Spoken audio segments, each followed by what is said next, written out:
غیر قانونی طور پر بھارت کے زیر قبضہ جموں کشمیر میں کل جماعتی حریت کانفرنس نے 5 اگست کو مقبوضہ علاقے میں مکمل ہڑتال اور بڑے پیمانے پر احتجاجی مظاہروں کی اپیل کرتے ہوئے کشمیری عوام پر زور دیا ہے کہ وہ جاری تحریک آزادی کشمیر کی کامیابی کے لیے خصوصی دعائیں کریں۔ کل جماعتی حریت کانفرنس کے جنرل سیکریٹری مولوی بشیر احمد عرفانی نے سری نگر میں جاری ایک بیان میں آزاد جموں کشمیر، پاکستان اور بیرون ممالک مقیم کشمیریوں سے بھی احتجاجی ریلیاں نکالنے کی اپیل کی ہے تاکہ عالمی برادری کی توجہ مقبوضہ جموں کشمیر میں ڈھائے جانے والے بھارتی مظالم کی طرف مبذول کرائے جا سکے۔ انہوں نے کہا ہے کہ کشمیری عوام 5 اگست کو یوم سیاح اور یوم استحصال کے طور پر منائیں گے تاکہ بھارت کو یہ واضح پیغام دیا جا سکے کہ وہ اپنے مادری وطن پر بھارت کے غیر قانونی تسلط کو مسترد کرتے ہیں اور وہ اپنی جدوجہد آزادی کو اس کے منطقی انجام تک جاری رکھنے کے لیے پرعزم ہیں۔ مودی کی فسطائی بھارتی حکومت نے 5 اگست 2019 کو مقبوضہ جموں کشمیر کی خصوصی حیثیت کو منسوخ کر کے مقبوضہ علاقے کا سخت فوجی محاصرہ کر لیا تھا۔ ادھر مودی کی ہندوتوا حکومت نے جاری جدوجہد آزادی سے وابستگی پر سزا دینے کے لیے سری نگر میں مزید 5 کشمیریوں کے مکانوں کو ضبط کر لیا ہے۔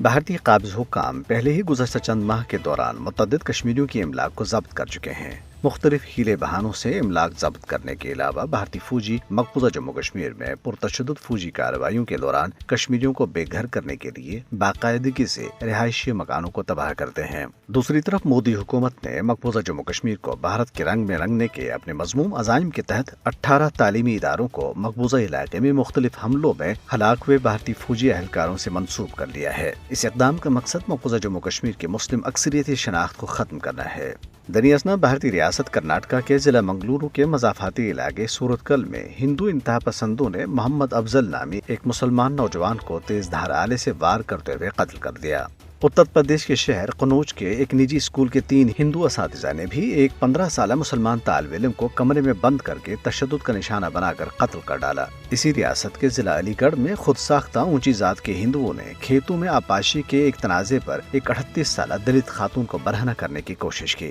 دوسری طرف بی جے پی سے وابستہ کرناٹک کے وزیر اعلیٰ بسواراج بومائی نے ایک بیان میں مسلمانوں کے گھروں کو بلڈوزروں کے ذریعے مسمار کرنے کا عندیہ دیتے ہوئے انہیں دھمکی دی ہے کہ کرناٹک میں بھی یوگی انداز اختیار کرنا پڑے گا۔ ان کا اشارہ ریاست اتر پردیش میں آدتیہ ناتھ یوگی حکومت کی طرف سے مسلمانوں کے گھروں کو بلڈوزروں کے ذریعے مسماری کی طرف تھا۔ واضح رہے کہ اتر پردیش کے وزیر اعلیٰ آدتیہ ناتھ کی حکومت نے بلڈوزروں کے ذریعے مسلمانوں کے گھروں کو مسمار کرنے کا وحشیانہ سلسلہ شروع کر رکھا ہے۔